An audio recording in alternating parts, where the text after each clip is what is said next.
Okay, you ready? Call the meeting of the Avon Lake City Council to order. We'll start with the Pledge of Allegiance. Mr. Lieber, would you come up and lead the council and city in the Pledge of Allegiance, please? I pledge allegiance to the flag of the United States of America and to the republic for which it stands, one nation, under God, indivisible, with liberty and justice for all. Thank you very much.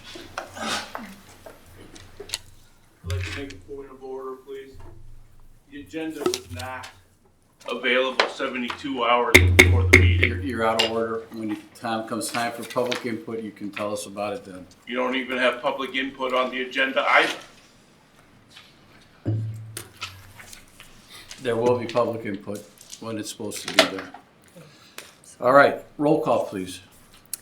Mrs. Fenderbosh. Here. Ms. Gentry. Here. Mrs. Goodwin. Here. Mr. Koss. Here. Mr. Reynolds. Here. Mr. Shamir. Here. Mr. Smith. Here. Mayor Spetzel. Here. Law Director Ebert. Here. Finance Director Crossy. Here. Public Works Director Litzkovic. Here. Huh? It is not on there. What? The public comment. Yeah. I just wanted to let you know that. Yeah, all right. I would like to have a motion at this time to add public input to the agenda. So moved? Call the roll.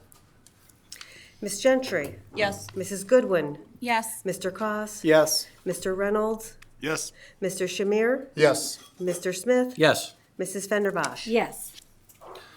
All right, at this time, we'll have public comment. I would like to thank Mr. Zimmerman for pointing that out, that we needed to add that to the agenda. And I see he's first to come forward. William Zimmerman, City of Avon Lake. The agenda was not posted online 72 hours prior to this meeting. Mr. Phillips made emails out to several people, I believe including you, Mr. Smith, as well as Valerie, and that the agenda wasn't posted until 36 hours before this meeting. That makes this meeting unofficial, makes these points moot. It's a waste of time. There's no way that this should be going on. This is what we live with here in Avon Lake. Well, I would tell you that as far as I know, the agenda was posted on time. There might not have been all the attachments with it. Ms. Rosmarin, if I could call on you at this point. Sure. I did receive an email on Sunday morning from Mr. Phillips. Just digging into my time now. Sure, I'll pause your time. Okay. Thank you. I received an email from Mr.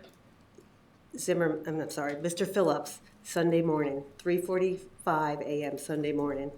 When I looked at it, I went to the website, I saw the agenda, I verified it was there. I verified it was there on Friday when I left for the day. I did reach out to Mr. Phillips and I let him know that the agenda was posted. Thank you for letting me know. But it had been there, and I gave him instructions on how to locate it in the event that he was having difficulties.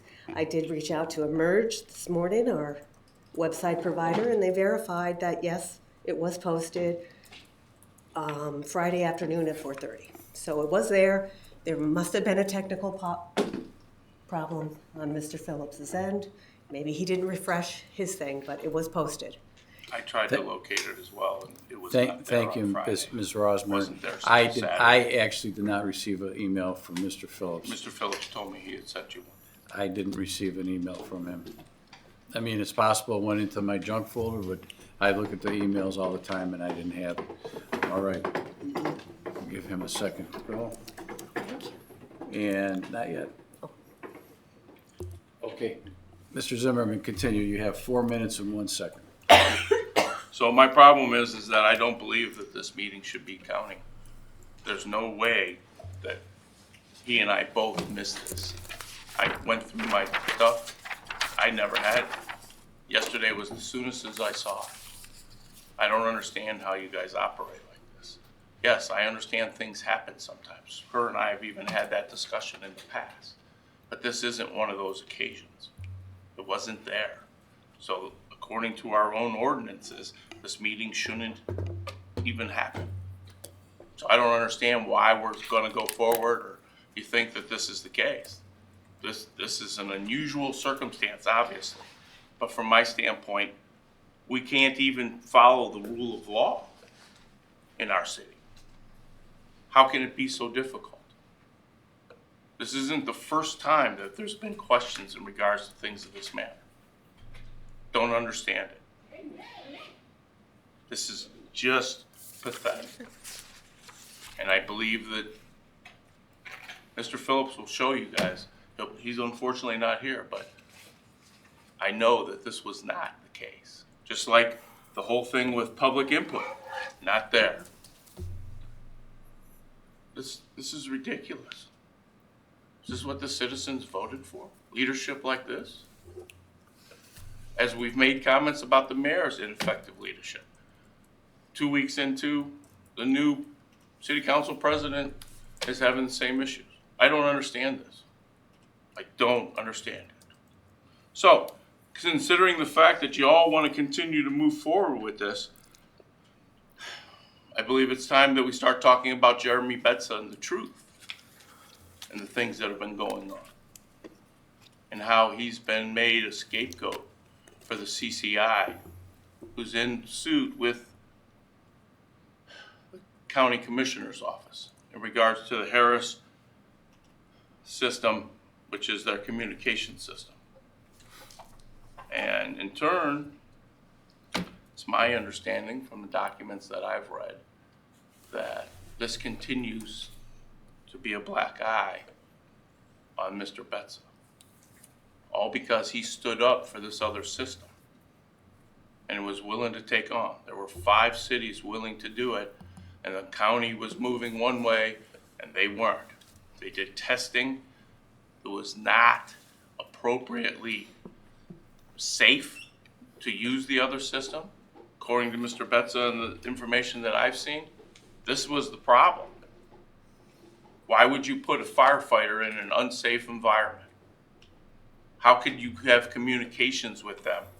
And because he continued to push for this same system and not go along with the one Mr. Armbruster wanted to have, whose son, by the way, it just so happened was lobbying in Columbus to push it along a couple of years back. There's a lot of conflicting parts here. And somehow, Mr. Betza becomes the scapegoat because he stood up for what he thought was right for the safety of the city. Mayor then finds a way to retaliate by getting him fired. This is the truth of what's going on with Betza. Not all the other smokescreen and silly stuff. It's been a fact of he was the only one willing to push for the better system. And that got him fired. Because he was concerned about the health, safety, and welfare of the citizens. This is why we're trying to remove the mayor. Might all come to light someday if I can get to court. Thank you, Mr. Zimmerman. Mr. Betza does have his remedies in terms of the Civil Service Commission. He has appealed to the Civil Service Commission, and we'll await what they determine in regard to that. So, thank you. Anyone else wishing to come forward? All right. Seeing no one coming forward, we're on to approval of the minutes of December 15th, 2025. And has everybody had a chance to look at those minutes? Any changes or corrections to the minutes for December 15th, 2025? If not, the minutes will stand approved as submitted. Next, we have January 2nd, 2026, not 2006, 2026 organizational meeting. If everyone's had a chance to review those minutes, are there any changes to those minutes? Seeing none, those minutes will be approved as submitted as well. Correspondence is next on our agenda. Does anyone have any correspondence they'd like to present to the council at this time? We'll start with Mrs. Fenderbosh. Thank you. Residents that live on Orchard Park have reached out to me, and they want to know what are the sewer pipes doing on their tree lawn. And I reached out to Mr. Leskovec, who then pointed us in the direction of Avon Lake Regional Water, and Mr. Larson got back to me. And it's part of a bundle project. Beginning next Monday, the 19th, they're going to start replacing water lines. Thank you. Thank you, Mrs. Fenderbosh. I had a second one. Oh, okay. Okay, thank you. Go ahead. I have other residents that have reached out to me that they're concerned about the crumbling streets, and it's a number of streets. And again, I forward those on to Mr. Liskovec, and they're part of the list that's going to be considered. Thank you. Thank you. Mr. Shamir.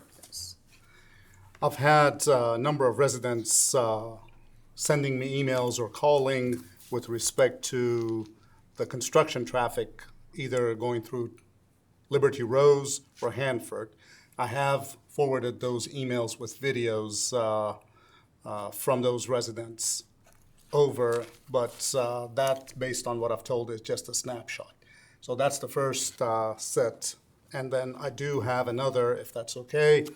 I've had a number of residents called and discussed the tax increase, which is on the agenda. So I think just noting that number of residents have called and asked about the structure and how this tax will be utilized to fix the roads. And that's where I'll leave it. We can discuss it during the session itself. Yeah, we'll have some more discussion on that during the legislation portion of the evening under second readings. Any other correspondence? Seeing none, I'll move on to reports. Mayor, do you have a report this evening? I do, thank you, Mr. Council President. Last week, we had a nice warm day, and I saw a lot of cars parked over at Blesser, so I thought I'd go check out our new Alps, and it was in full force. Kids were all over it using it. I had an opportunity to talk to parents, and they were just loving the fact that their kids were having such a great time on there. So I think it's of what's to come here when the weather breaks in the spring. We'll have a lot of kids there. A lot of people are looking forward to that. Second, I want to respond to Mr. Zimmerman's false allegations once again. I have always and continue to support our current radio system from Cleveland Communications, and has nothing to do with Mr. Betza. And then lastly, regarding the construction vehicles on Hanford and Liberty Rose, I also received information, passed that along to the police department, and I'll be contacting both Pulte and Koff tomorrow. Thank you. Thank you. Anyone have any questions for the mayor? Seeing none, the council president, at this point, I don't really have a report for anyone this evening. We do have the legislation 26-2, which is on the agenda, and we'll have a lot more discussion at that point about the potential 4.4% income tax raise. Any questions for me? Seeing none, Mr. Law Director? No report this evening, Mr. President. Excuse me. Thank you. On to Ms. Crossy, the Finance Director. Nothing until the income tax discussion. Okay. Thank you.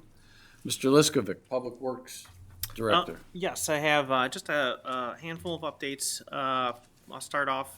First, leaf collection is still ongoing. Right now, crews are in the zone between Jaycox and 83. We have been updating the progress map on the website every morning, or very close to there too. Also, crews are working with the Christmas tree collection, so we're still making our rounds doing that. Additionally, we will be having crews out also cold patching to handle some of those potholes and such that residents are concerned about. And then finally, I just wanted to provide an update that we have completed the deer calling program. That was actually completed about the middle of last week. A quick little update on that. So originally we had 40 tags requested from ODNR. Our agreement with USDA gave us capacity to go up to 60. USDA reached out to us along with a conversation with ODNR based on field observations and looking at previous data. We had the opportunity to get 10 additional tags. So we seized that opportunity, and within less than 24 hours of executing that, had fulfilled those 10 additional tags. I'm waiting on a breakdown of specifics as far as doe versus buck, and then I also needed a clarification on the abbreviation they use for location. But as soon as I get that, I can send an email out to everybody, just highlighting where everything was taken and operations finished. And that's all I have for this evening. Thank you. Are there any questions for Mr. Liskovic? Yes, Mr. Shamir. Mr. Liskovic, as it was listed on the December 15th minutes and we discussed last week, is there a time window when we're going to get the data or the requests, the requested information with respect to the landfill and what Ohio EPA has requested?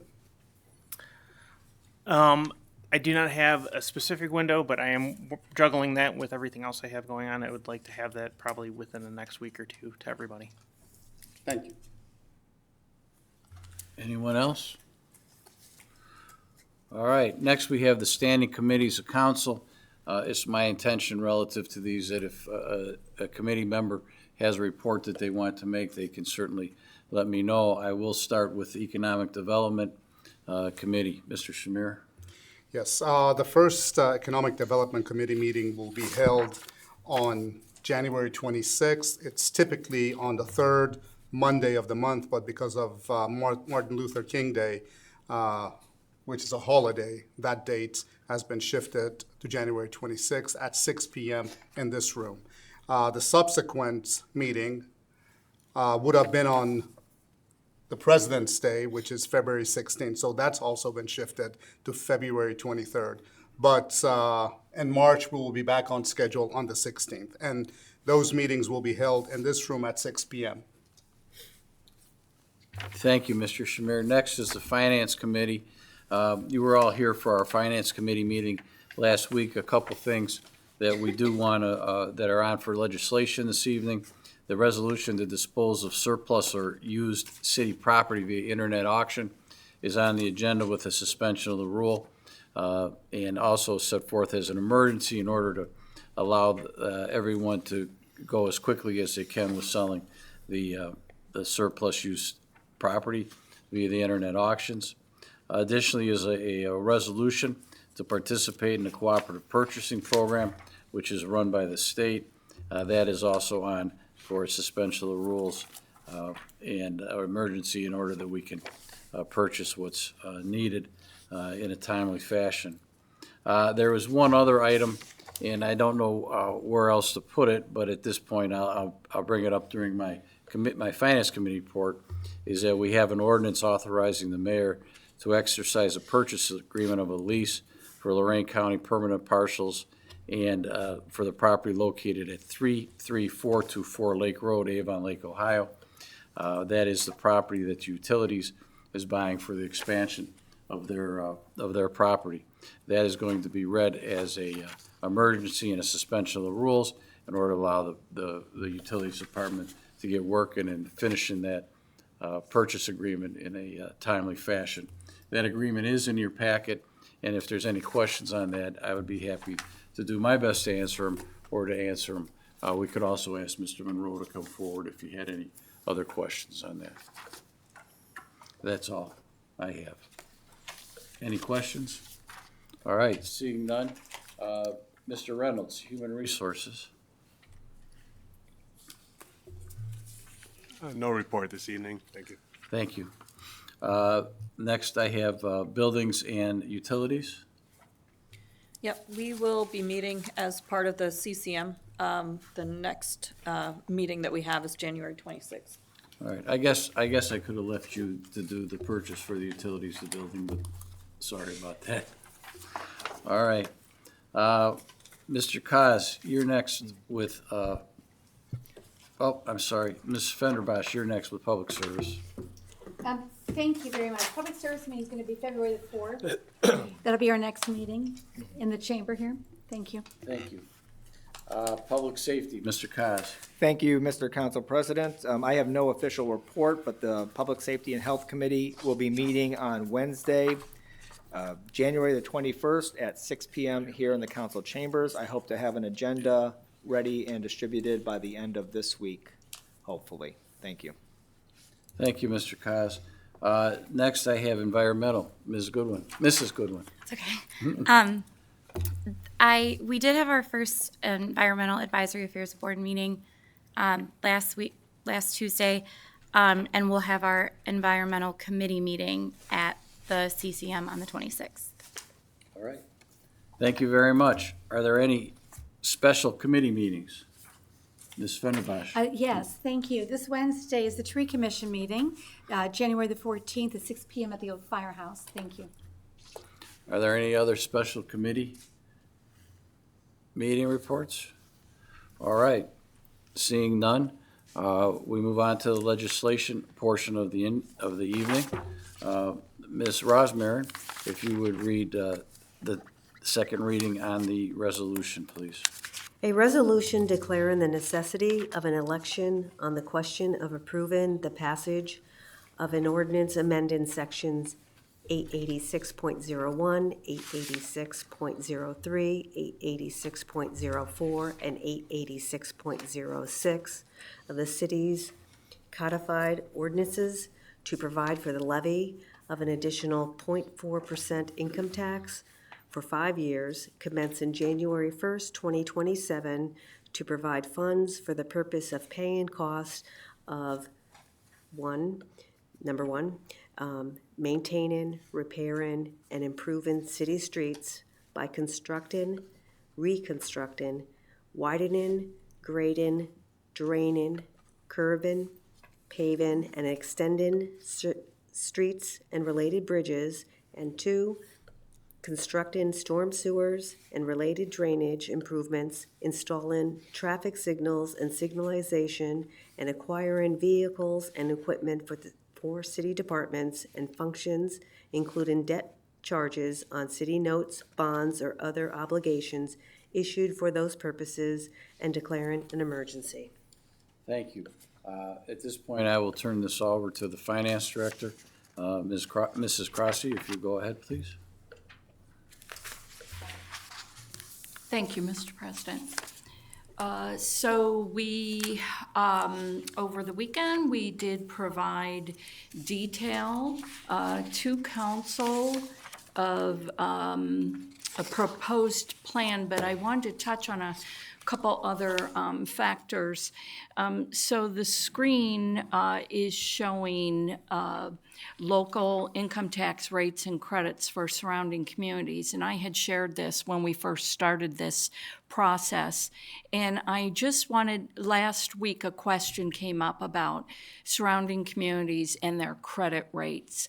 And the question was, you know, how many surrounding communities have 100% credit, right?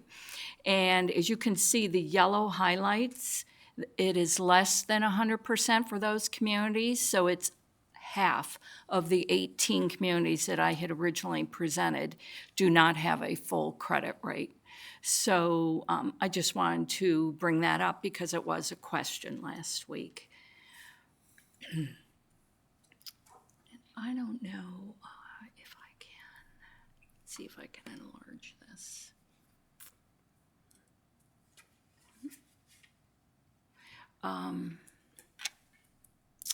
This is a 5-year projection, and you did get this. I printed these all for you if you'd like to follow along on the paper copy.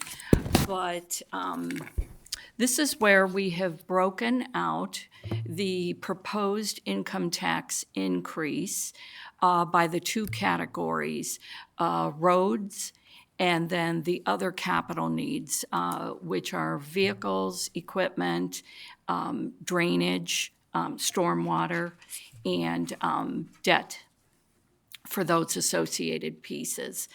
And so we have projected this out for 5 years, and Mr. Director Liskovac provided numbers from the PMG study. And we are attempting to reach those numbers. And so you can see in the yellow highlights the percentage of expected revenues that we will see from the income tax increase each year, the percentage that will be used for roads and associated debt. So first of all, I would like to speak about that income tax increase. I have been told by Regional Income Tax Agency that it will take a year or a little longer to recognize the full amount of the expected increase, because most of this increase will come from tax withholdings, employee withholdings, so that will take a matter of time to realize. So for the first year of that income tax increase, although we're expecting to collect approximately $6.6 million annually that first year, there will be a lag due to those employee withholdings. So I have projected $6 million instead of $6.6 million for year one in 2027.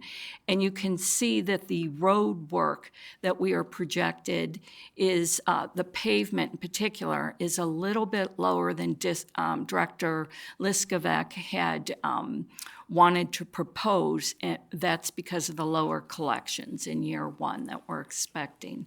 So, but even so, total road work, we are seeing almost $3.8 million in total roads in debt for a percentage of 63% of the expected revenues that we're going to see.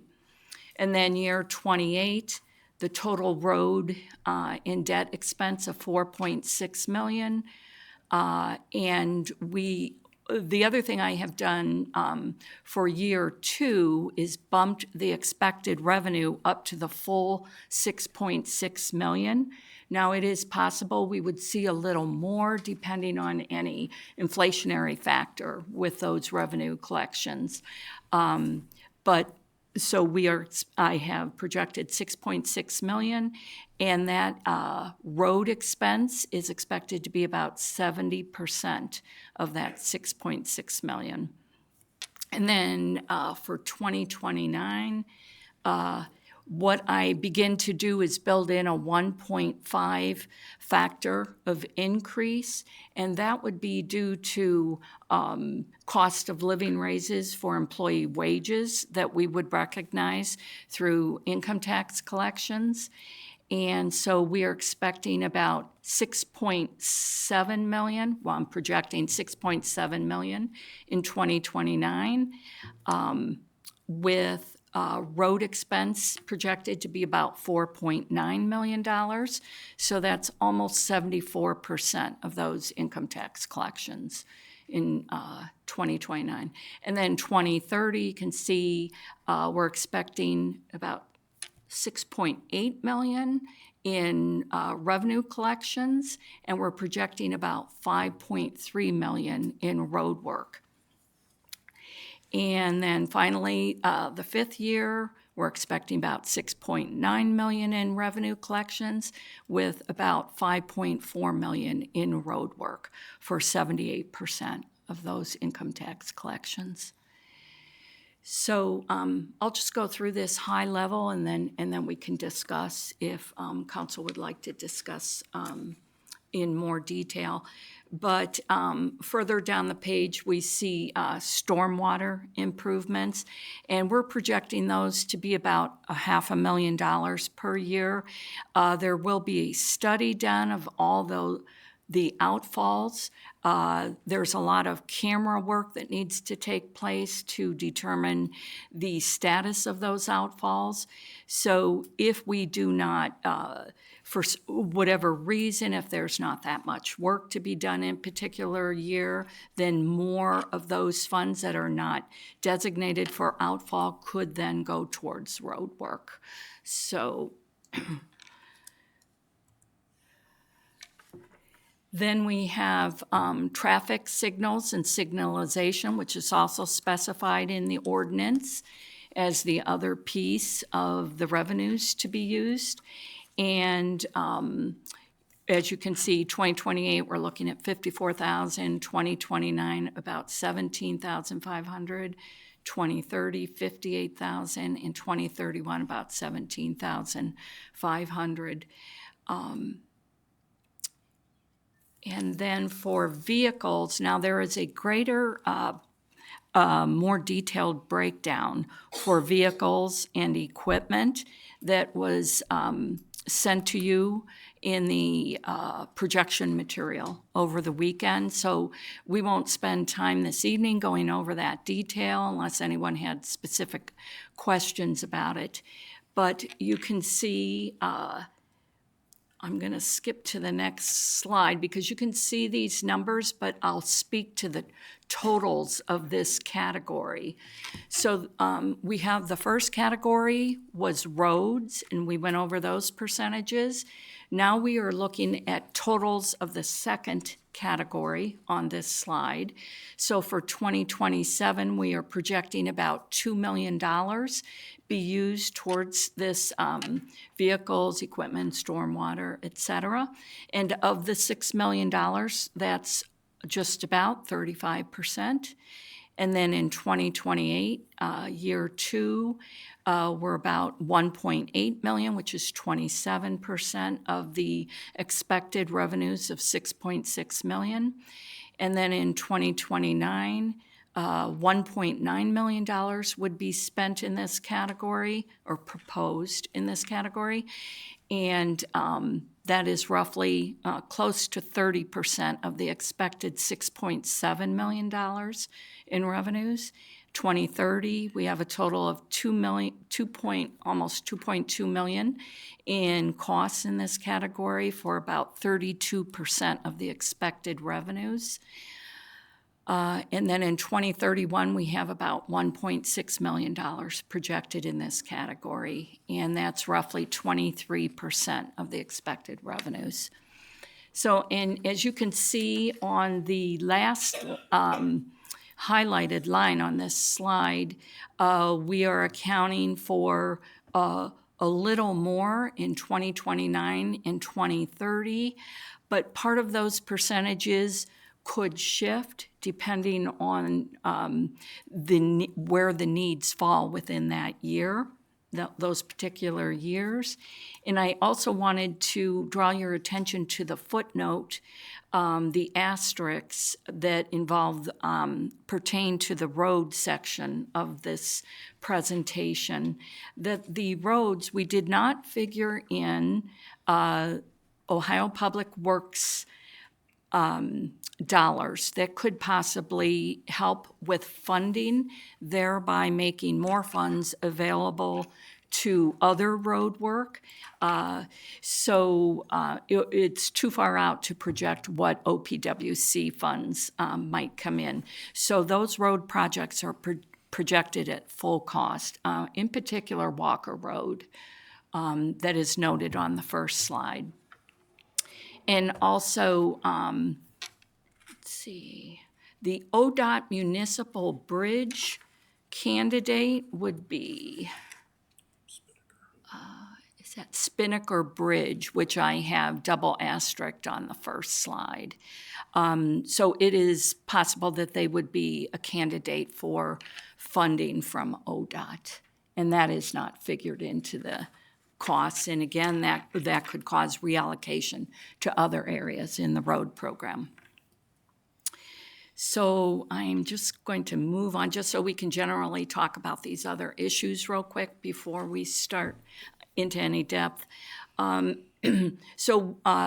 We have proposed termination of collections for the 1.5 mil property tax if this income tax issue were to pass. And what we would propose to council is that a resolution be passed to terminate those collections of the 1.5 mil property tax. Again, if the income tax increase is approved. There is one issue that we have identified. The 2027 property tax rate certification is due to Lorain County by October of this year. So if this income tax increase passes in May, we can provide to Lorraine County in October that we would no longer be collecting on that 1.5 mil property tax. If the income tax increase does not pass in May, the November ballot falls too late for notification to the county to cease collections for 2027. So we would need to move that to stop collections in 2028. So, but we would make that clear as this process continues. And then we also had some beginning discussions about percentages within the changes to the codified ordinance section 886.01. We had council did have a concern that they did want, specified dollars going to the road program and then other dollars going to other capital. So we had initially had a placeholder in there of 50% and for each category, but after working through this and some discussion last week, the mention was made of perhaps having a minimum percentage for roads and then a maximum percentage for the other categories for vehicles, equipments, et cetera. So I just, put a placeholder in there now for a minimum of 60% for roads. And again, that would be a minimum. We're looking at higher percentages already based on that first slide. So we could change that. We just feel by having a minimum set at 60% gives some flexibility to this issue. And that is all I have, if anyone has any questions. Mayor, would you like to add anything further before I turn it over to council? No, I think Finance Director Cross did a great job of highlighting everything. I'm interested in hear what the council has to say, and hopefully we can answer some of your questions. Thank you. Thank you. Mr. Cos? Yeah, thank you, Mr. Council President. Ms. Crossy, thank you very much for all the work you've done putting this together. There's a lot of numbers in here. So at the last Public Service Committee meeting, we had a lengthy discussion with regards to these percentages that were talked about. And I thank you for bringing us some of the numbers and the projections. Two things with that. The first year, obviously, these projections are 63% for roads, and then it goes up from there. And I know that this is just a placeholder, what you're showing in there right now, and I'm only one member of council. But if that were to be adopted, that previous slide that was up, talking about the minimums and the maximums, perhaps language in there about in year one, a minimum of 60, but then years 2, 3, 4, and 5, I would prefer to see something closer to 70% based on these numbers. So, because it looks like it is gonna go up, and I recognize year one's gonna fall short because of what you had explained, but in the following years, I wanna make sure that we're maximizing the dollars for the roads. So I'm hoping that there could be some consideration if other members of council agree to that point. The other part of this is, how can we, this is a great document, but it's just a document for us to look at separate from 26.2, the resolution. So how do we formally as a council say that these numbers, the percentages that are on here, that this is what we're looking for as a minimum maximum? Could that be added to this resolution? Would it be a separate resolution adopting this? I'm a big believer when you're talking about things like this that instead of just telling residents, oh yeah, we're gonna put 60% or 40%, we have a vote to back us up on it. Because the first thing someone will say is, oh yeah, you say you're gonna do it, then you're not gonna do it. So if there's some way to formalize this, I'd be open to hear what those suggestions are. And then I have one more point. I think Beth wants to say something, but I have one more. Yeah, Mr. Ebert, you wanna? discuss that. Well, what are you looking to do to try to make sure as far as what goes forward? I mean, we're talking about a minimum maximum. And I think that's very important to say that, because without a, those are just words, but without a vote of council somehow codifying, resolution, included, whatever it is, that council supports and says no to the public, no, we voted on this, this is what it's going to be. So I didn't see these, we have those numbers in here, but not in the resolution that we're looking to pass. It amends a section, a codified section, Okay. it amends it, so Okay. it's part of the record. So that will go into it once That we would do go- that? correct. Okay. Yes. The other part of this is then, how do we formalize, if it's in here, how do we formalize the removal of the property tax beforehand? And let me just explain, I didn't say that right. Is there a way that we could pass something, because I've heard this already from people. Oh yeah, you say you're gonna remove the property tax if this passes, we'll see if that happens. Is there a way to pass something through council and make it contingent upon this passing in May? You know what I'm saying? Like, we pre-say we're going to remove this, providing that passes. We can tell residents, no, we've already passed it, that if this passes, this goes into effect. Does that make sense? Yes. Okay. And I did address that, the second line, that we would pass a resolution to terminate those collections. But is that before or after the May election? That, the timing of that would be after council approves the resolution that this go to the ballot. It would be after that. And Yes. before the May election, that's the key part. That's correct. Okay. That is correct. That's what I'm looking Yes. for. We're Okay. following a similar So manner we're on the that was record, done. official, there's no chance, yeah, good. Correct. Okay, that's Correct. what I'm looking for. But again, I want to just revisit the timing of this is kind of crucial, because if it passes in May, the collections would cease January of '27. If it doesn't pass until November, we would have to do it for '28, unless a special election. Understood. Thank you. You answered my questions. Thank you.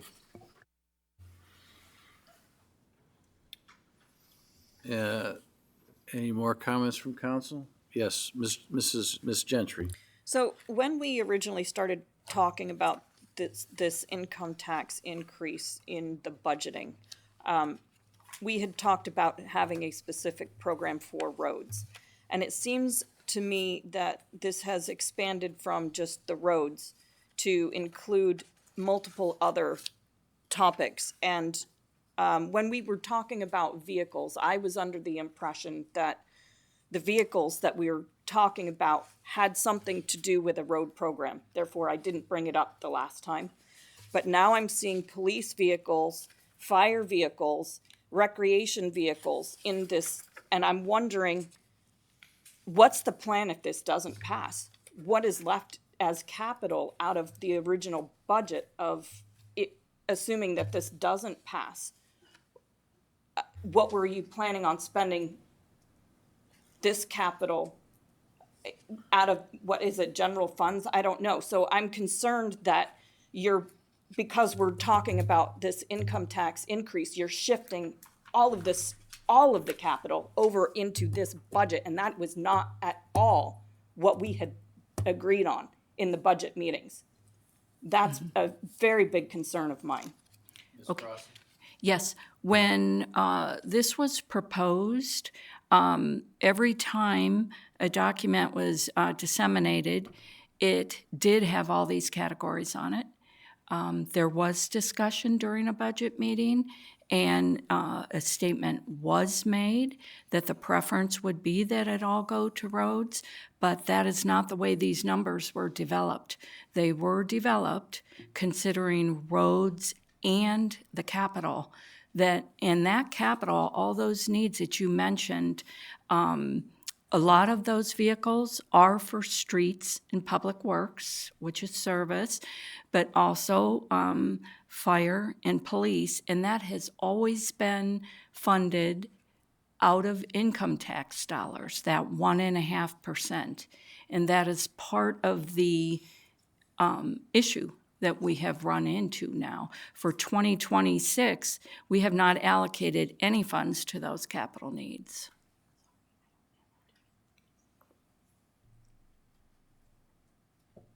Then I misunderstood, and I'm still very, very concerned about this budget.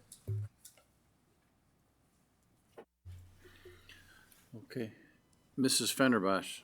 Thank you, and Ms. Crossley, thank you for the additional information and for Mr. Liskovic and you and the mayor and others working on it this weekend to provide more data to council. A lot of numbers. It took a lot of reading on our part too, and going back through our past notes.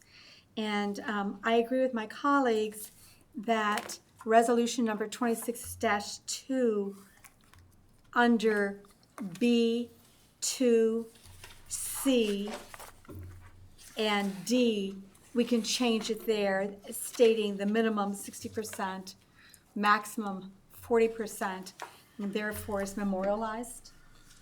I totally agree with that.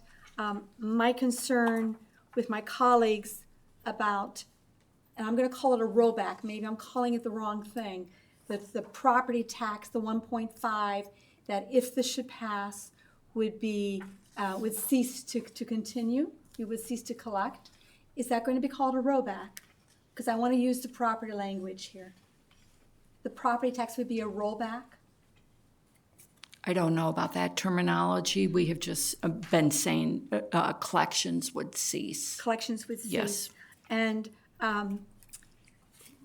residents would feel, I believe, from the many discussions that I've had, much more confident if we could reverse the timing of the resolution and not wait until we place the resolution on the ballot, but have a resolution that would state if this in effect would pass in May, then the 1.5 collections would cease January 1.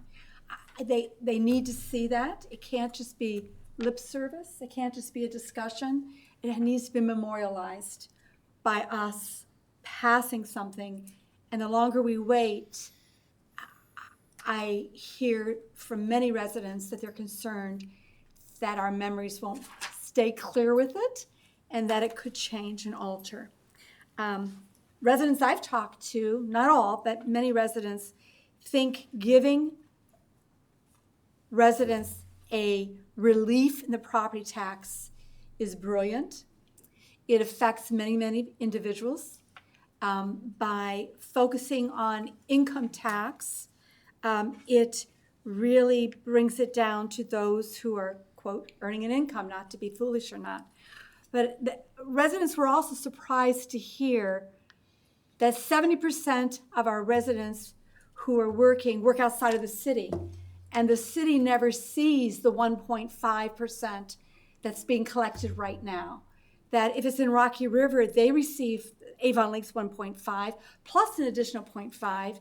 If they work downtown Cleveland, they receive Avon Lake's 1.5 plus an additional 1. And that, in essence, the city of Avon Lake is working on capital on 30% of what's collected. When they heard that, not all, but many of the residents that were against this income tax were then supportive of it, saying if it's only for 5 years, if 0.4% is going to be dedicated, not going towards salaries or benefits, but dedicated toward infrastructure, I can understand it because the road out in front of my house is gravel. They could understand it, they could see it. One of the things that I said to them is that it's not instantly going to be fixed. We have about $40 million, Mr. Liskovic, about $40 million worth of work to get caught up so everything is pristine on our roads and streets. So this is going to take a big dive. The way I understood the vehicles is a little bit different than my colleague, Ms. Gentry. During the budget meeting, yes, Mr. Cos did state, I want this to go towards roads. And many of my colleagues did say, yes, they agree with that, but there was no vote. It wasn't 100%. What I understood was that the vehicles that are included here are those that, and I don't want to be juvenile, but I think it forms a picture, those that touch the streets. So these vehicles that we have under lease, under Public Works, they touch the streets. Fire, police, they're using the streets. So I can, in my mind, Ms. Gentry, I can see where there can be a crossover, where there can be a connection. Is there a lot of money going toward police and fire? No, there's not. And community technologies? No, there's not. Building department, $15,000, that's just not a lot of money. Community develop, $7,338, it's just not a lot of money. The majority of the money is going toward the streets. And I think that's the focus that we all wanted.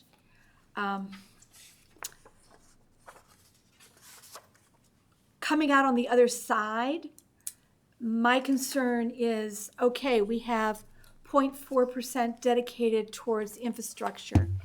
The next councils that follow, the council in 2026, the council in 27, 28, 29, how are they going to be creating a capital that is beyond streets? Because we have capital needs, building needs that are beyond streets. Will that be coming solely out of general fund? I think that's something that we need to discuss. Thank you. I have a question on the floor. Will it be coming solely out of general fund? Well, when you say general fund, capital improvements have historically been funded through income tax. So moving forward, depending on how the income tax increases, some of those other needs would be paid through that income tax, through the current capital fund that is in place. The 1.5. Yes, the way that it currently works. The 1.5. Yes. 1.5. Yes, but just so council knows, with this increase, that increase will be earmarked into its own fund for the roads. So if there's movement, whenever a particular road is scheduled to be done, say it bumps forward to the next year, those funds are still available in that designated fund. And Chairman, I have one last question. Yes, as go ahead. has been stated, some of our roads are always involved in ODOT. And we don't know if we're going to be getting 300,000, 400,000 or more per segment of Walker Road, for example. When those funds come in, since they're not really listed on here, those are just in addition to, correct?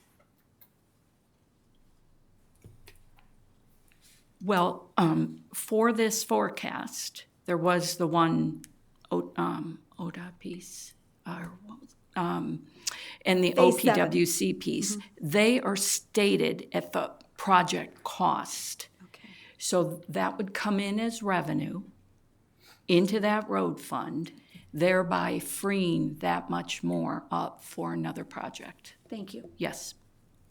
No further questions, sir. Sure thing. Mr. Shamir. First of all, I'd like to thank the mayor and his staff for actually pulling all this information together and in such a short time. I do have a few questions and comments, if I may start with my questions. Question one is, how is the category pavement defined? Because I don't see anything that defines pavement. So for the purpose of this, pavement was defined, I defined it as essentially anything that is not a major thoroughfare. Because, as Director Crossie mentioned, whether it's Walker Road or Lake Road, 83, those are all very good prime candidates for OPWC funding.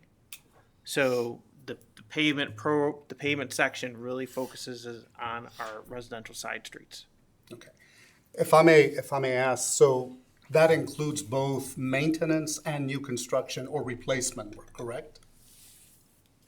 Yes, that would include, as we broke it out in the public service meeting, whether it's rejuvenation or crack seal work, things that are contracted out. We still have internal operations that do maintenance work too. But that payment number is purely for contracted dollars, things beyond our department can handle. So, and with respect to that, I'd like to get a breakdown of reconstruction versus maintenance before the next meeting. Because we've got numbers, 27 is 2.5 mil, 28 is 3.7 million, 29 is 3.8 million. I'd like to know what percentage is maintenance, what percentage is reconstruction or new roads that have to be fully replaced. Sure. And the next question that I've got, and I think you answered it, the 1.5 escalation from 28 to 29, Ms. Crossy, is an annual escalation that you guys have looked at as a salary increase potential or So when cost I of say- living. When I say salary increase, what I mean is there's most of these new tax dollars are based on employee taxes, employee withholdings. It's their wages going up, therefore we see more withholding coming in. Okay, so that is great, and where my question then comes, we've looked at the upside, but have we looked at any revenue shortfall triggers? Because when I look at this, there's an upside that has been added of 1.5%. What happens if there are shortfalls? People move, businesses shift. What is it, and how do we then monitor that shortfall? That council is then able to see the action, not at the end of the year when the reporting takes place, but at the moment. So are there going to be quarterly reporting that will trigger some sort of a shortfall in revenues associated with this initiative? So since this is all income tax, we do monitor those income taxes monthly. On a monthly basis? Yes. Yes. We always provide a report through the Finance Committee. Okay. So with that, I don't see any notion of a trigger that would bring this back to council, because if there is a decrease, there is potential reallocation. And if there's reallocation, I think council needs to be involved in that reallocation. This is not anywhere in the documentation that I'm looking at. I see a reallocation that is going to be brought back to council. Now, if I may continue, and the assumption here is that we're averaging our road work over a 5-year period. And I'd like to just make a comment that roads do not deteriorate over a 5-year period. So if you go from year 1 to year 2, you don't catch up later.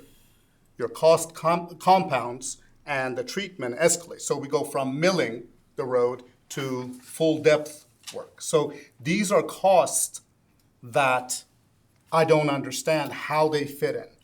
And again, I received the information. I mean, we all received it on Saturday. Unfortunately, I was traveling and I did not take an in-depth look at it until this morning because I got back late last night.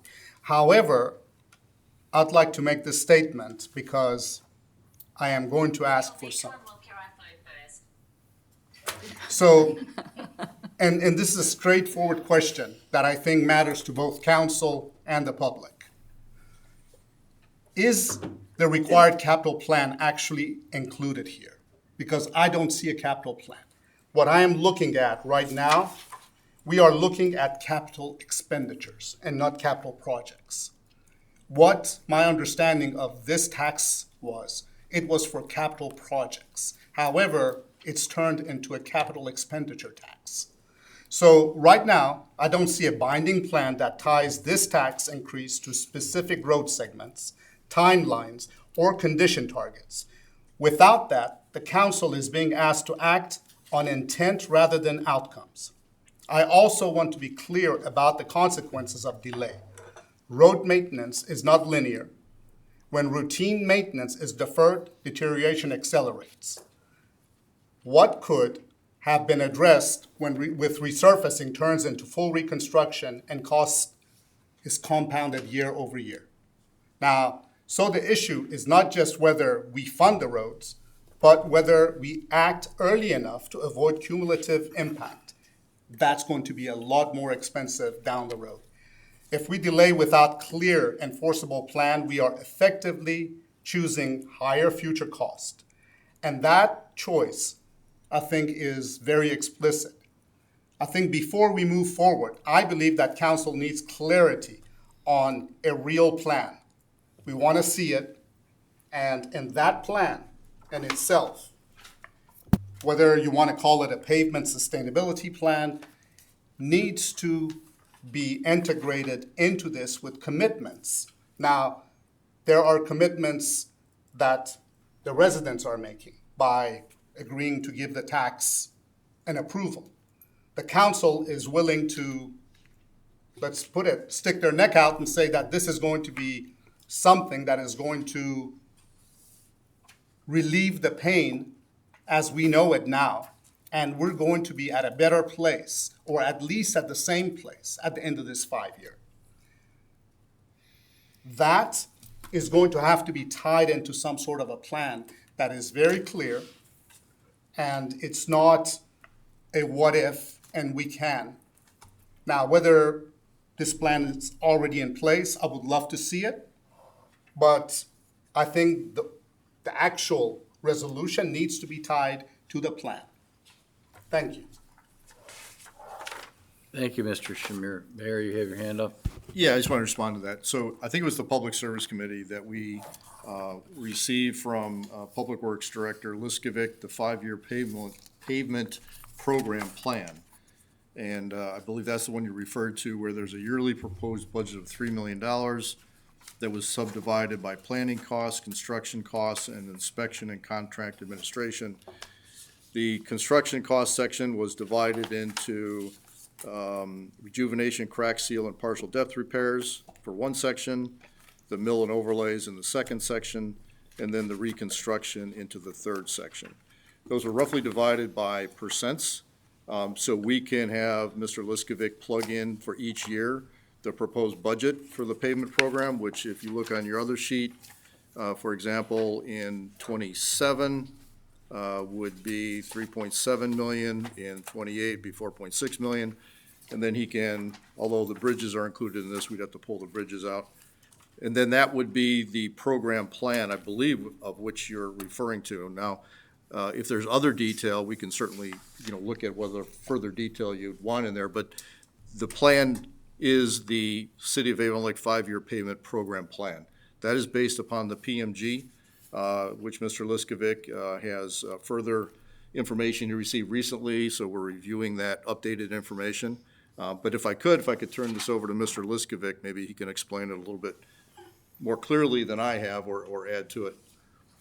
Mr. Liskovic? So, again, to just reiterate what the mayor said, as far as breaking down reconstruction versus maintenance, that's easy based on what we budgeted. If I understand correctly, based on your comments, is really, and we'll use it as an example, like Surrey Lane's a project. You want to see like 1 year Surrey Lane's this project, or Brandon Place is another one, and spell that out.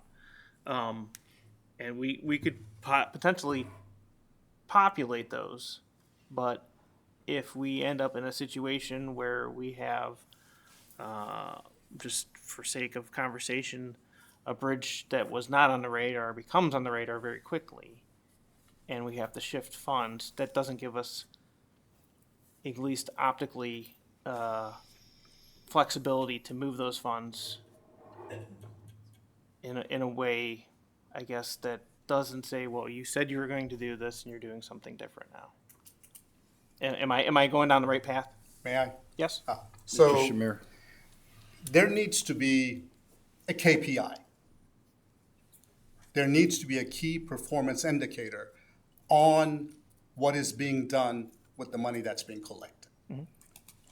Unless there is an initial baseline of what it's going to be and what it is and what it's going to hand over at the end of each year, we can't measure it. And part of our job is to ensure that what we commit to is actually achieved. Now, there may be anomalies, but there needs to be a roadmap that indicates, okay, where you're going to spend what portion of the money. Is it going to be on new construction? Why is it new construction? If the cost differential 2 years down the road is going to be so significant, why is it that we haven't maintained it rather than go somewhere and reconstruct it? We want to ensure that at the end of this 5 year, the cost of what is out there is not going to be so much higher that we're going to reach back out and say, guys, we are now going to have to ask for more taxes because we did not anticipate that the roads were going to go bad as quick as they did.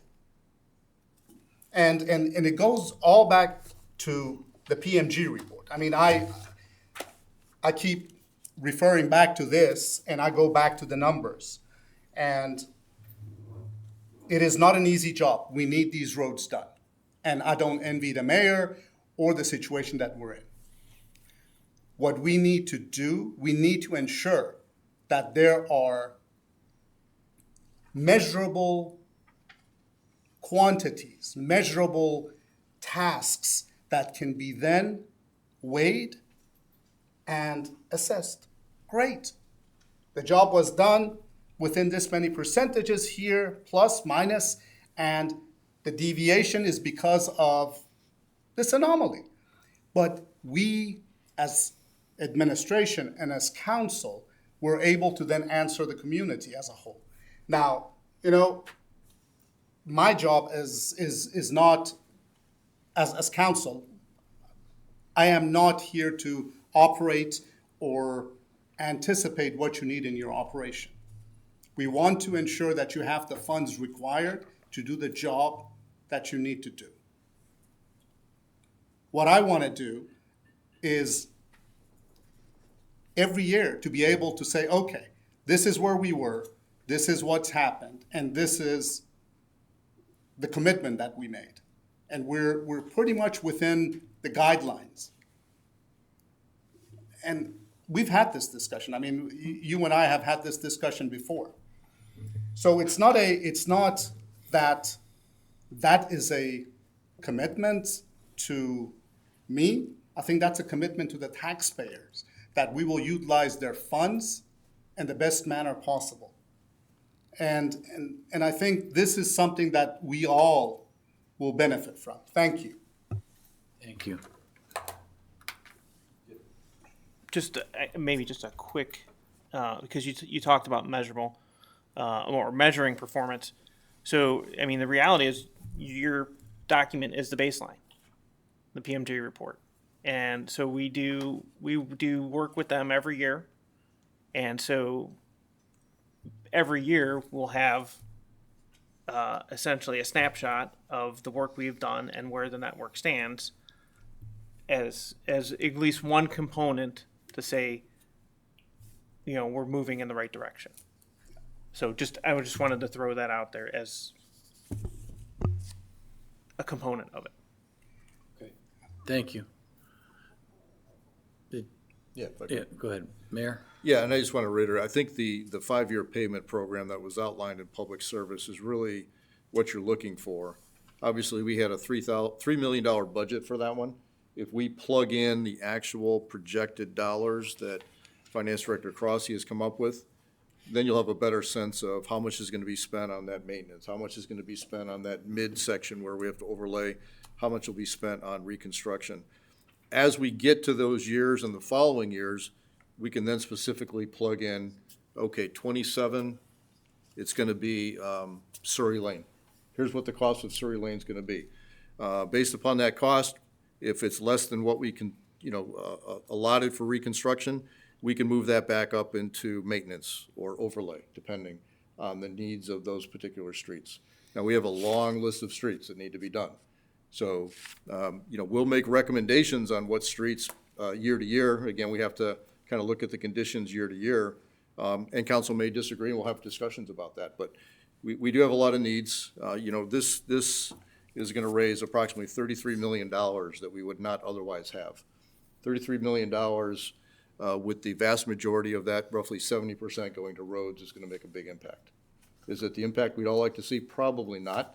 But the other alternative is to ask for a higher income tax increase. And, as an administration, we're not inclined to try to do that at this point. So I hope that helps a little bit. Thank you. I think we've got everybody. Mr. Reynolds. Thank you, Mr. President.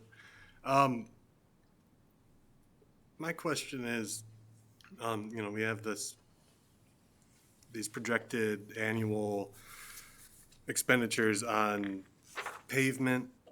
I do like the fact that these aren't necessarily set on a specific percentage, that there is flexibility because you don't know year to year what the situation on the ground might call for. But my question for you, Mr. Liskovic, is just in these projections right here, does this simply maintain or does this improve the overall condition of just in general of the roads? Is this maybe maintenance or does it improve? So right now, Mr. Liskovic, go ahead. Sorry. So right now, this is really geared at maintaining.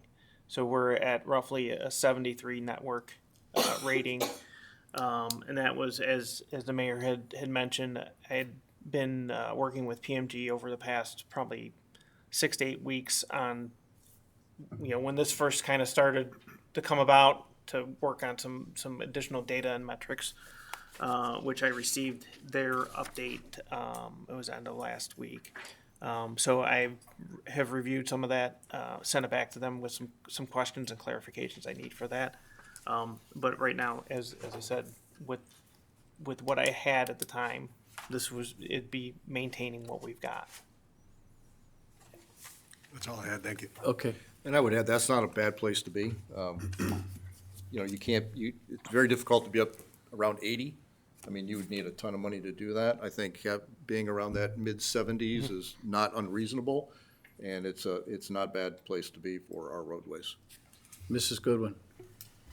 Thank you, Mr. President. I had a few questions. I think my first two are my first one's for Ms. Crosby. When is the property tax discontinuance, is that a property tax that would have otherwise fallen off at some point? Or is that like something that would be forever otherwise? Ms. Crosby. Yes, so that was the property tax, the 1.5 mil property tax that was just renewed in January of 25 and for 5 years. So that would have gone 25 through 29. Yes, through the end of 2029. Okay, yes. Ms. Goodwin, Mrs. Goodwin. I'm sorry. So then if it were to fail in November, go on, so then it would really only be a 1-year relief at that point. I mean, it would only make a 1-year difference. Well, it would make 2 years, 2029, right? Oh, I'm sorry. 2029. I'm sorry. But the other thing is that 1.5 mil property tax was first passed in the year 2000, and it has been renewed every 5 years. So, well, it's not good to assume, but we would imagine that would then be renewed at the end of 2029. Okay, so that's another piece to consider. Yes. At this point then. Yes. Okay. And then could you and I'm trying to do my due diligence to look over like the tax structure and those things, but the credit that, the credit slide that you showed, I think initially, I'm sorry, could you go back? So could you explain to me what Sheffield Lake, like, what does that look like? How does that work? So Sheffield Lake is tricky. They have two pieces there. Okay. So their income tax rate is 2%, and they get 50% of the credit of up to 1%. Okay. If they work in a different city. Yes. Okay. So, Okay. yeah. Okay, I think that was all I had for you. And then, Mr. Liskovic, I had one question. Who does the camera work and researching for the outfalls? That would be something we would have to, depending on the nature and the quantity of them, either contract out to a consultant. If it just depends on time, we can do some of that internally, but it just depends on time and what else we're balancing. And is that being done now, or will it? What does the time frame look like for those? So we want to do, one of our goals is to start doing some of that work internally now. And we have some resources potentially in place to execute on that. But as that would be a program that as a newer administration, we haven't done, we're putting together the pieces for that. Sure. So we'll figure that out this season as we start looking at a couple of those. Okay. And then make a determination of how much we can do internally and how much we would need to, possibly use a consultant for. Okay, thank you. I just had one more. I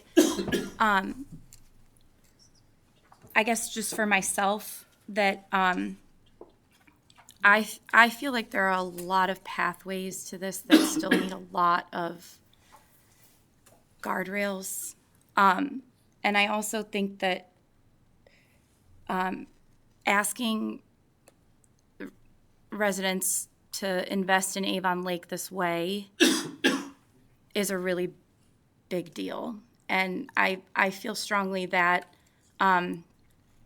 as a working and living family in Avon Lake, that I feel that I need a lot more information, and that could also be just from my newness to council, but not that anyone is not willing to answer questions. That has not been the case at all. The mayor, Beth, everyone has been more than open, but I feel that in order to get the buy-in from residents, that we need a lot more focus on these specific capital projects and needs. And I completely understand that time is of the essence for this, but I think that there's a very strong way to move forward to get that buy-in, build that communication, and let people understand that this is a lot bigger than just roads and capital improvement. This is 5 years. It doesn't just end at 5 years.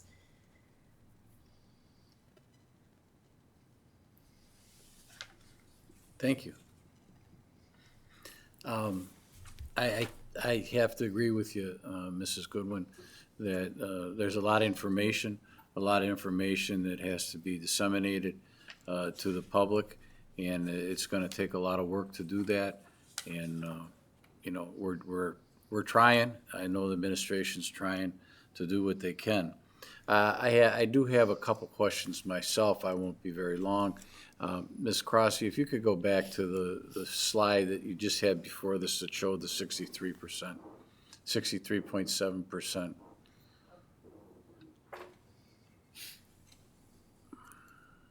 Yeah, if you could just scroll that down a little bit for me so we can see the bottom. I think that the bottom percent was 34. Or- Next page. 2 pages left. Keep going. Yeah, that's the 34.7%. That leaves, if I do my math right, 63, 64, 65.3% would get you to 100%.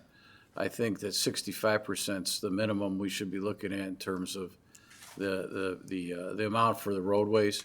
You had 60.7 there, but if you look at the 34.7, I think you can do 65% easily.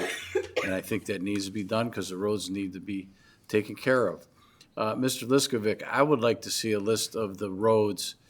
You talked about Surrey Lane. That's the one that always seems to tend to come up all the time. I'd like to know the other 10 or 15 streets that really are in need so that the people know that we're out here to address those streets and to figure out what streets really need to go. I think you said Brandon Place was one of them.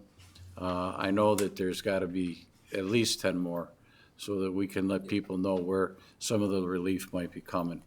I also have, I pulled up while we were talking, a November 9th email from Beth Crossy to the council. I'm going to send it to all the council right now. I just hit the button where at least in November last year, we were talking about the needs for some capital improvements as well with this income tax.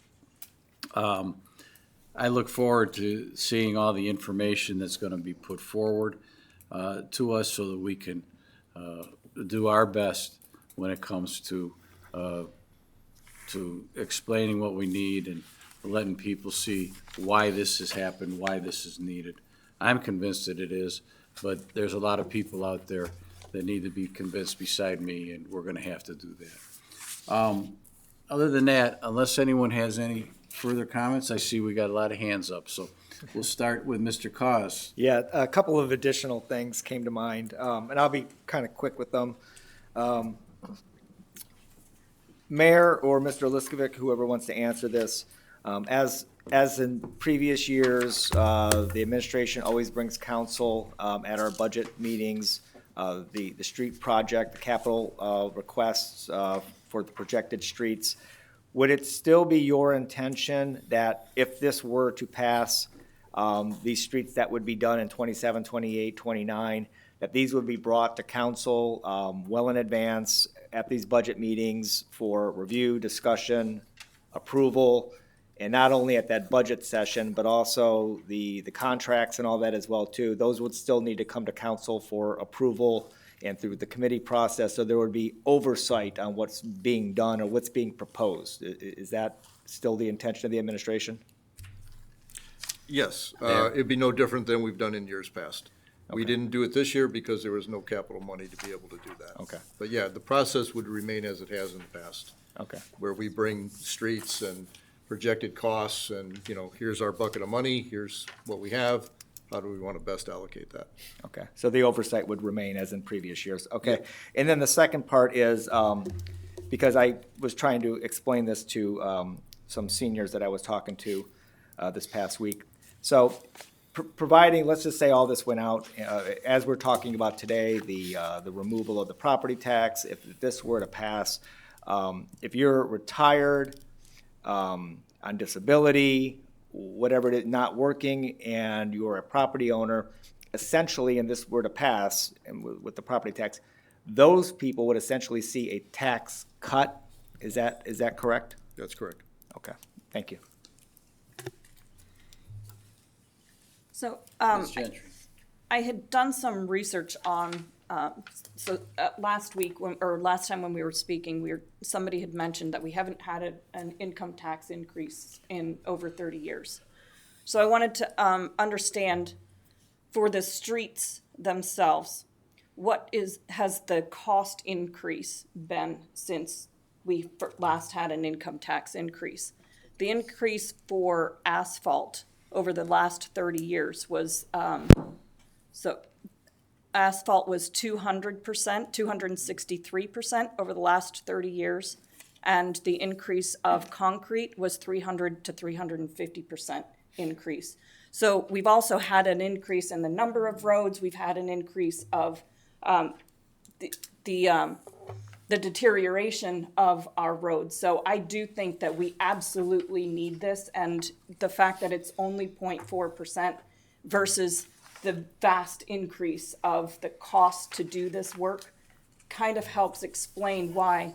What's happened is, because we didn't increase the income tax in the past, we've kind of only spent what we had, and by doing that, we haven't continued to maintain what we should have. And so now we've got this massive amount of money that needs to be spent to keep the roads up to date. So I just that's a little bit of data to try and help us understand, how did we get here? Because we didn't increase the income taxes before. We weren't doing the things that we should have been doing to help maintain. So I just wanted to pass that information along. Thank you. Yes, Mayor.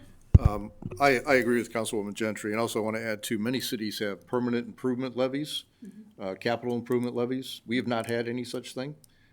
So in addition to taking money out of their income tax for roadways, they've also had a singular source of revenue for those kind of work. We have not had that in Avon Lake. We've always relied just on the income tax. So we have a little catch up to do, no doubt. But if this ordinance goes through, it'll make an impact for sure.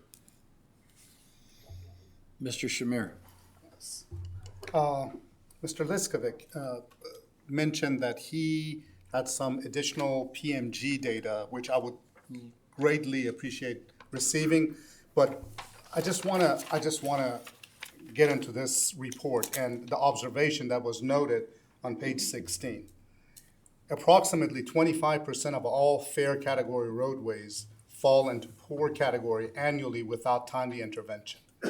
Based on Table 2, the current backlog is estimated at 20.1 million. The total area in need of structural and/or rehab treatment is 38%. Now, if there are additional information, I would greatly appreciate it, because when I look at the numbers and when I look at the charts and the programs that we are looking at, and the basic assumption on this report is that work would start in 2026.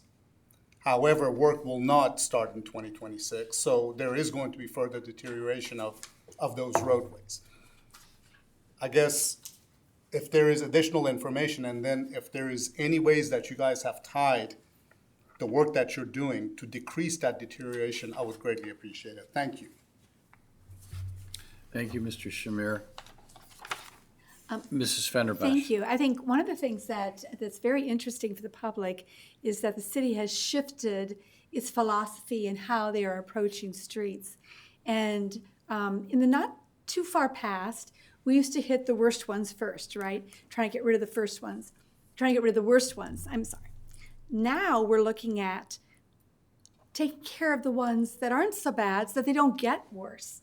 And I'd like Mr. Liskovic to define that a little bit, because it's a new way of going forward, and it is a way of keeping those that have recently been installed newer and lasting longer over time. Is that a question for Mr. Go ahead, Mr. Liskovic. Sir. Thank you, sir. So essentially, I mean, the concept of pavement preservation is really what you're talking about. Applying repair methods at optimal times, as you know, and Councilman Shamir, you've spoke on the same concept too. Applying those repair methods at the optimum time, so that you do not deteriorate as fast. They are man-made structures; they will continue to deteriorate. And what you're doing is you're trying to essentially squeeze every bit of useful life out of them. And there's, as we highlighted in the public service, meeting right now, we have a small menu of options that we put together, from rejuvenation to crack seal to partial depth repair, mill and overlays, and then culminating with reconstructions. There are more options out there, again, to stretch and extend, and they're all come at various different unit costs. But given where we are with our funding and stuff like that, to make an impact, we need to kind of focus on the ones that are going to make the biggest impact and do the most for us. The worst first mentality has been around for ages, and there will come a time as we wander through, or I say wander, but as we work our way through this, where you're going to be doing streets that are preservation worthy, but you're also going to be doing streets that are just, they need to be done because they become a public health and safety issue.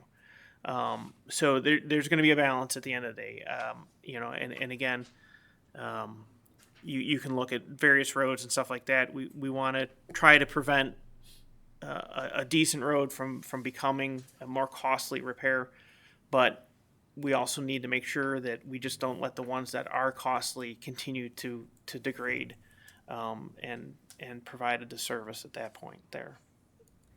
Thank you. Anyone else on this topic? Yes, Mayor. Just to elaborate a little bit, when you look at the 5-year pavement program that Mr. Liskovic put together, roughly 100,000 square yards is for maintenance.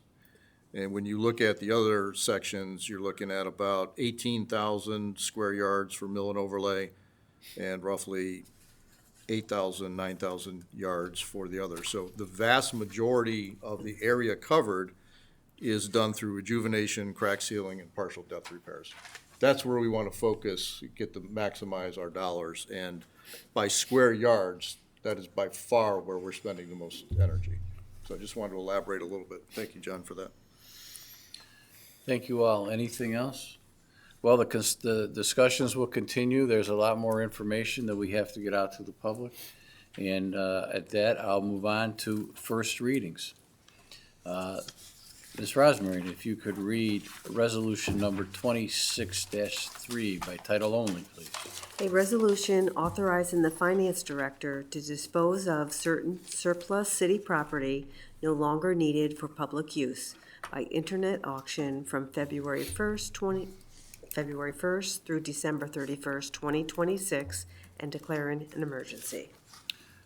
I move for the suspension of the rule requiring 3 readings. Ms. Gentry? Yes. Mrs. Goodwin? Yes. Mr. Koss? Yes. Mr. Reynolds? Yes. Mr. Shamir? Yes. Mr. Smith? Yes. Mrs. Fenderbosh? Yes.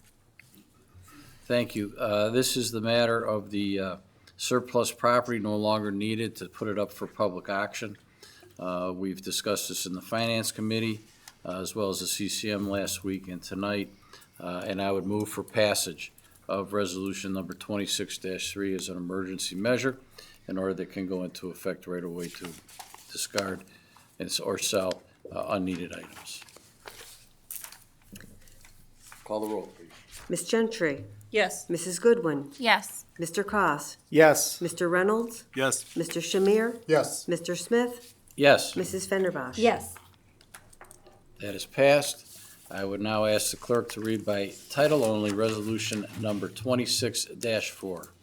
A resolution authorizing the finance director to participate in various cooperative purchasing programs and declaring an emergency. I move for the suspension of the rule requiring 3 readings.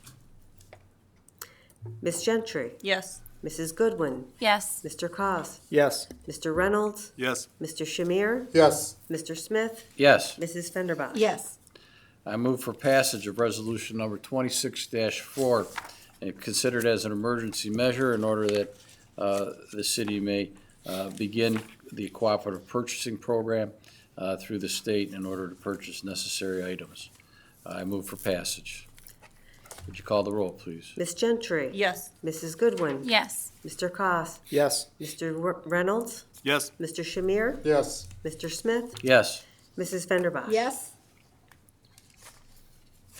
All right, I would ask, that has passed. I would ask the clerk to read by title only, ordinance number 26-5. An ordinance authorizing the mayor to execute a purchase and assignment of lease agreement for Lorraine County permanent parcel numbers 04000006 103 009 04000006 103 010 04000006 103 014 and 04000006 103 020, located at 33424 Lake Road, Avon Lake, Ohio, from Demetrios Giannakopoulos and Polia Giannakopoulos, and declaring an emergency. Thank you. I move for the suspension of the rule requiring 3 readings. Please call the roll. Ms. Gentry? Yes. Mrs. Goodwin? Yes. Mr. Koss, Yes. Mr. Reynolds? Yes. Mr. Shamir? Yes. Mr. Smith? Yes. Mrs. Fenderbosh? Yes. That has passed. I would ask for, I move for passage of ordinance number 26-5, which is a emergency measure in order to allow the utilities department to purchase that property in accordance with the purchase agreement. Any questions? Any further comment on this? Mr. Monroe is here. If there were any questions, he's waited patiently for us. This is for the old property that used, for those my age that remember it as the Tropicana and Athena's. Oh, I didn't see. I'm sorry. And then Athena's, and now it's Johnny's Boathouse. And they're purchasing it to expand the water department. Did you have a question? Yes, Mrs. Goodwin. I apologize, I No, didn't see you. it's okay. Just really quickly, I was wondering if, I know that part of the agreement was they were gonna help them find a new location to operate if they chose to relocate, but I was wondering if relocating the liquor license that they possess, if like the fees and the costs and stuff, if that was included in, because I don't know legally how all that, I looked up as much as I could, but I was just wondering, because I know that's a very expensive process. Yeah, I don't think they have a full liquor permit there. If the liquor permit was transferred within the city, there'd have to be something that does come in front of council relative to approving that. The clerk will get a notice, and then we send those notices out to folks. I don't think there's anything relative to I don't think that they purchased is that correct, Mr.? correct. I don't remember that they purchased the liquor permit Did not. as part of this. But other than that, I don't know where the negotiations stand. Mr. The Eber? lease will continue until it's terminated, which I believe is July of 2027. So the current operators will continue to operate until that date. And The if, new assignment over the lease to the people who are operating the company. right, and if they chose to relocate to another spot, There's nothing in the agreement concerning that. okay. All right. Any more questions? Please call the roll. Ms. Gentry? Yes. Mrs. Goodwin? Yes. Mr. Koss, Yes. Mr. Reynolds? Yes. Mr. Shamir? Yes. Mr. Smith? Yes. Mrs. Fenderbosh? Yes. All right, now we're at miscellaneous business and announcements, and I want to thank Mr. Liber again for leading us in the Pledge of Allegiance. He's still here. He's part of the American Legion down there on Walker Road. Appreciate his attendance. Any other, Mr. Koss? Yeah, thank you, Mr. Council President. As I do every year after the holidays, I always want to make the residents of Avon Lake aware of the statistics for the Toys for Tots campaign in Lorraine County, and I have those tonight. So the Lorraine County Toys for Tots distributed 37,260 toys this past season, and 8,562 children were assisted. And those are really large numbers, and unfortunately, the numbers continue to go up. But I do want to thank again the residents of Avon Lake and Lorraine County for their generous donations once again during this season. And just as I always say, every toy distributed, all of those 37,000 and all of the 8,500 children, those are all Lorraine County donations and Lorraine County children that received them. Thank you. Thank you. Toys for Tot is certainly a very good program, and thank you for your efforts in keeping us informed, Mr. Kaz. I thought I saw a hand up. Mrs. Fenderbosh. Thank you. I gave out to all of the people up here, the Dias, and some in the audience, a copy of a news release that came out January 20th, that'd be today. It was updated at 4:10. It has to do with First Energy. First Energy is seeking Ohio's approval to let power outages last longer and happen more often. And in speaking with Ms. Gentry, you're going to be bringing it up at your meeting? Yeah. Want to take it from here? Yeah, so as we had discussed, I was going to propose a resolution in the Building and Utilities Committee when we meet next to object to the extension. Yeah, thank you. Thank you for doing that. Any other miscellaneous, what do we write down here? Miscellaneous business and announcements. Hearing none. Mr. Kaz, Motion to adjourn? you ready? Please call the roll. Ms. Gentry? Yes. Mrs. Goodwin? Yes. Mr. Cos? Yes. Mr. Reynolds? Yes. Mr. Shamir? Yes. Mr. Smith? Yes, Mrs. Fenderbosh? Yes. thank you. We are adjourned.